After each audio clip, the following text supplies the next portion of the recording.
So you want to have a music career, but they're saying that you're too old. They're saying that your voice sucks. They're saying that you're not attractive enough. Your parents say that you're a joke. You need to go get a job. You're backed into a corner. What do? What's going on, guys? Adam Ivy. Look, you want to do music as a career.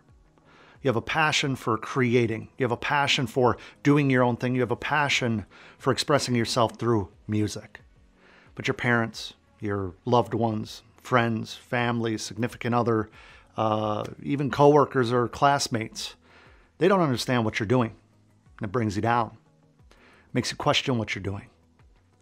Becomes your guiding light. Chasing their approval. Chasing their okay. Chasing their, hey, I'm proud of you, with a pat on the back, rather than doing it for yourself. I tell you this from a very personal place. I've moved away from home to pursue music and told I'd be back. Oh, I'll see you when you get back. I've quit jobs to pursue music. Oh, we'll see how far that goes. Good luck. It's going to be tough out there. I've had past relationships tell me that what I was doing was chasing, a whole bunch of things. I could share that all with you. Chasing a stupid marketing dream, chasing a stupid music career. You're not that good, this and that. And these are from people that I freaking cared about. These are people that I really loved, and I'm sure it happens to you because it happens to all of us that make music, that do creative stuff. You might not even be into music. You might be into wanting to become a bodybuilder or a construction company owner, something that's just outside of cashing a check that somebody else wrote. And how do we do that? How do we find the confidence when we're told what we can do throughout our whole life? We're told that we need to have that homework in by tomorrow, otherwise we fail. What's an F? You're a failure. What, because you didn't follow their rules? You lost a job. Oh, you're a failure. What, I can't get another job? Oh, you're broke. You're a failure. Oh, I can't make any more money. The point I'm trying to make is unless you're dead, which if you're watching this right now, I would assume that's not the case right now. But the parents that are in your life, the people that are in your life, the people that you surround yourself with and look for approval within have to be shown what you have up here. They have to be shown what you have in here. Because telling them all day long, they're going to be afraid for you. They're going to be concerned and use that concern, use that fear and unknowing when it comes to the process of how you're going to do it. They can't give you help. They can't give you advice. They can't teach you from their experience. Therefore, they tell you that it's not possible. Therefore, they try to shelter you. They try to protect you by telling you, it's probably not smart. A lot of people fail doing that. Starting your own business, 5 out of 10 businesses fail in the first year and another 5 out of 10 fail in the next. Like, I can give you a statistic all day on why you're going to fail. I can also give you statistics on why you succeed. But a lot of times the failure statistics seem a whole lot more safe because there's a whole lot more people that give up. There's the elements that we all have in our life, whether it's myself, whether it's you right now, and we chase things. We have to get real with why we chase those things. My whole life I've been trying to prove everybody wrong when I was told by a guidance counselor that, hey, you have a bad GPA and, warehouse work is probably your best bet. College isn't for you. That's why on my car, the license plate says bad GPA. Just a reminder and kind of a big FU to the people who've ever doubted me. The thing is, if people doubt you and then you start believing that they're telling you the truth, they're projecting the future onto you. It's no different than going and punching a clock and hating it because you're under their supervision. You're under their rule. You're like, who do you report to when you go home and lay your head down? If it's not yourself, then what are you doing? When you got to look beyond what other people think is possible, look beyond the approval, look beyond what you're chasing as far as validation, you'll start getting real with yourself. You'll start understanding who you are, what makes you tick. Are you chasing happiness? Or are you chasing being a cool guy? Or gal, or, gender neutral, non-binary individual that's watching this right now. I don't judge. The thing is, if you're chasing your parents' approval, for example, nothing feels better. Let me tell you, nothing ever is going to feel better than your significant other, your mom, your dad, your brothers, your sisters, telling you, hey, in a very sincere way, hey, I'm proud of you. And a lot of times that comes when you're not looking for it. A lot of times that comes when you've given up trying to get them to say that to you. When you push and you push and you push, but you don't get that back, that's when it feels like just giving up. When you go out there and you're trying to fight for your first dollar, you're trying to fight for that cell phone bill getting paid with what you're doing, that's when it doesn't happen. But the money starts coming when you start focusing on the process, start focusing on the journey, start focusing on what's making you happy, what's giving you fulfillment, what is making you feel like you're not a piece of shit. What's making you feel like you're doing something? What's making you feel accomplished? What's making you feel like you're living up to your own potential? You're living up to what you know is within you. If you're a parent watching this right now and you have a child I don't even care if your child's 35 years old, such as myself. If you don't understand what they're doing yet, you think that they have a talent. You understand that what they're doing is important to them, let them be. Show support. You don't have to teach them how to do it. You don't have to guide them into the right relationships and networking and tactics and skills, because that's what college is for people that want to go become an engineer. Your kid going to school to become an engineer, you're not on the phone with them saying like, now you have to understand the weight to mass ratio. You're not like doing all that when it comes to that type of career. So why do you think you have to do that with a creative career? So many times in school, we're given a gold star, we're given an A+ when we're in kindergarten, first grade, second grade for drawing some real cool photo or some pictures. We're great at painting. Oh, your son or daughter are great at, basketball. Let's get them into the team sports. Yet as we get older, that creativity is stifled, right? Staggered, pushed out. You get what I'm saying?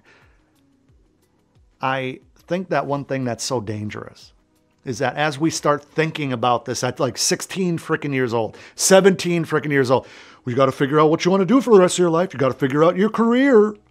Do something safe that has a great 401k and health insurance benefits. But is that making you happy? If you're living a healthy life, why are you so concerned about the health insurance benefits? If the happy insurance benefits are not there, then why do you care about these other things? Your friends are not going to understand what you're trying to do.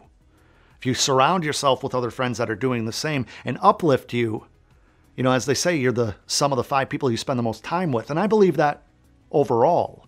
If you're hanging around a bunch of toxic people that say you're stupid, say you're not talented, that says your voice is never going to be good enough to be on the radio, never good enough, then you either have to look at yourself and say, are they giving me honest feedback, honest critique, and I can do something about it? Maybe hire a vocal coach, do a whole lot of practicing, get really, really good with auto-tune. Or you could say, you know what, you're right. I'm not good enough to live the dream that I want to live. Let me live your dream. What's their dream? Because a lot of people don't dream. You got to understand that your parents are looking out for you typically. Your parents might just be assholes, because there's a whole lot of asshole parents out there that don't want you to succeed because it's going to make them feel bad about themselves that they didn't succeed. But if you really truly love your children and you love your parents, they're going to be looking out for you. They're going to be proud of your accomplishments, even if they doubted you for years. You just got to follow through. And at the end of the day, it doesn't matter what they say. It matters what you're living, your reality. Friends, family, coworkers. Coworkers are the best. You can talk a bunch of gossip about everybody in the office, and they'll be your best friend. Go over to that water cooler and say, hey, saw Brenda over there with Todd this weekend at a Chili's. They were smooching in the corner. And then all of a sudden, people are coming to you like you're their best friend. As soon as you say, we're not getting paid enough and I want to do my own thing, all of a sudden, you're public enemy number 1. All of a sudden, you're like bringing everybody down because you're leading with the dream and they're living, their reality. And there's nothing wrong with the day job. If you love your job, then live it up. Be the best at it. I highly recommend being the best at any job that you do because it's going to keep you accountable for how you're going to live your whole life.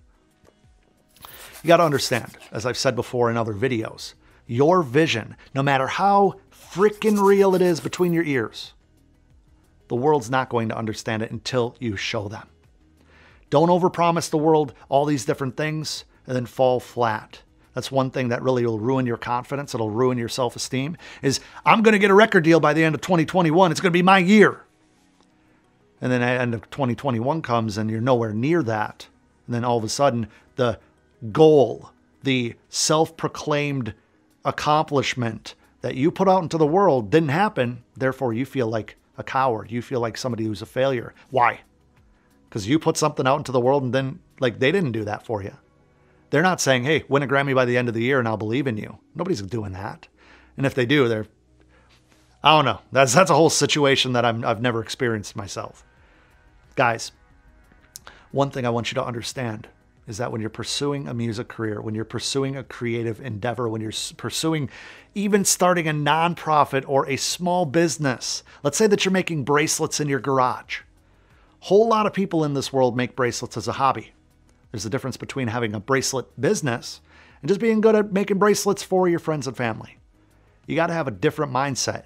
You got to have the mind of a shark. You got to have the mind of a razor's edge when it comes to your focus level. You have to be delusionally confident in what the tasks that you do on a day-to-day basis will eventually lead to. And if you don't believe in your own music, if you're letting other people say like, oh, you're a failure, go get a job, do this and that, if you're letting that kind of get you off the rails, if you're letting that take you away from what you want to accomplish, you might have to change your environment. You might have to change why you're doing things, how you're doing things. Because living by everybody else's rules, everybody else's expectations of you, you're like number one on your pyramid and in your pyramid alone. No matter how many other people love you, no matter how many other people adore you, you got to look out for self. And side note, you don't want to do things that like harm or hurt other people. That's not what I'm saying. But you got to be your number one fan, as I've said a million times before. If you have a child and they love doing music, if they love doing pottery, if they love playing sports, if they love working out, if they love cooking, support the hell out of them. Don't tell them that they're too old for it. That's another thing. You guys might be watching this right now at 32 years old saying, I missed the boat. No, you didn't. We got to start adapting the mindset of it's never too late. If you're trying to be the next Justin Bieber and you're 45 years old, you might need to kind of reposition, but there's still a chance for you to build an audience. I know that myself, I don't resonate with 16 or 17-year-old artists, and I could do a whole video on this another time. Got to understand that we have an audience, no matter who we are, no matter what our voice is, no matter how charismatic we are, no matter how flat we are, no matter how fit we are, no matter how out of shape we are. It doesn't matter. There's an audience that'll resonate with your message.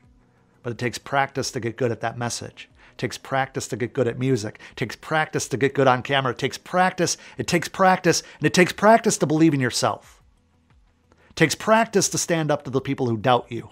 It takes practice to say, you know what, I'm going to let that brush off my back because their opinion is not my reality. It takes practice. So no matter what you're doing, practice the hell out of it and lead with happiness. Lead with bringing people value. Lead with your own confidence and your own, vision of what you're going to do tomorrow. Because as I always say, my buddy Isaac said in a phone conversation many years ago, you can't tell or explain to people what the color blue looks like. You have to show them. So show people what your color blue looks like. Show them what your dream consists of. Show them where your vision is going to take you and show them what you're capable of. I want to help you do that by clicking this video next. If you haven't yet, smash that button to subscribe to this channel, become part of the channel family. Hit that little bell icon to be notified first anytime I upload a video just like this. I believe in you. My team believes in you. You believe in you. See you over on Instagram. I appreciate you watching.